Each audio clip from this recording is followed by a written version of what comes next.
আসসালামু আলাইকুম। এসবি ইলেকট্রনিক্সের আরেকটি নতুন ভিডিওতে সবাইকে স্বাগত জানাচ্ছি। আমি টেকনিশিয়ান মোস্তফা কামাল।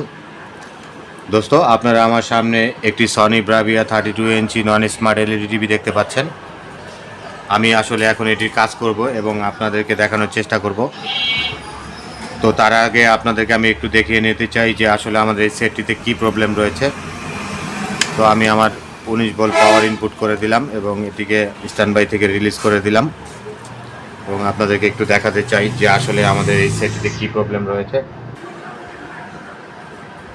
তো আপনারা দেখতে পাচ্ছেন সোনি লোগোটি এসে চলে গেল এবং এটি আরও একবার আসবে এবং চলে যাবে, অর্থাৎ এটা বারবার রিস্টার্ট হচ্ছে এবং রিস্টার্ট হতে হতে 6 টাইম ব্লিঙ্কে চলে যায়। অর্থাৎ আপনারা দেখতে পাচ্ছেন যে এটি কিন্তু এখন রেড লাইটটি ব্লিঙ্ক করছে, অর্থাৎ এটা 6 বার ব্লিঙ্ক করে।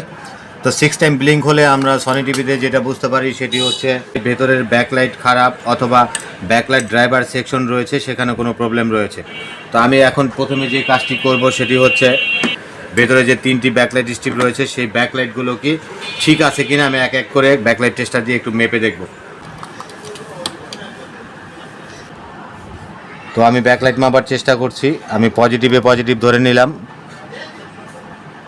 এবং আপনারা দেখতে পাচ্ছেন যে 21.3 ভোল্ট ভেতরে অলরেডি নিয়ে নিয়েছে, অর্থাৎ ব্যাকলাইটটি জ্বলে উঠেছে। এবং আমরা আরেকটি ব্যাকলাইট মেপে দেখি এবং সেটিও 21.3 ভোল্টেজ নিয়েছে, অর্থাৎ ভেতরে দেখা গেল দ্বিতীয় ব্যাকলাইটটিও ঠিক রয়েছে। তো আমাদের এখানেও 21.3 ভোল্টেজ ভেতরে নিয়েছে। তো এর দ্বারা বোঝা গেল যে আমাদের ভেতরে যে ব্যাকলাইট রয়েছে 3টি ব্যাকলাইট স্ট্রিপ 3টি ঠিক রয়েছে। এখন আমি যেই কাজটি করব সেটি হচ্ছে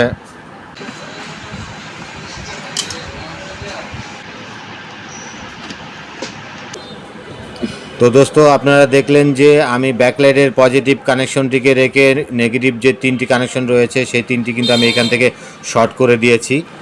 এখন আমি মাদারবোর্ডটিতে পাওয়ার দিব এবং পাওয়ার দিয়ে দেখে নেব যে আমার এই কাজের মাধ্যমে আমাদের এই সেটটির কোনো পরিবর্তন হলো কি না।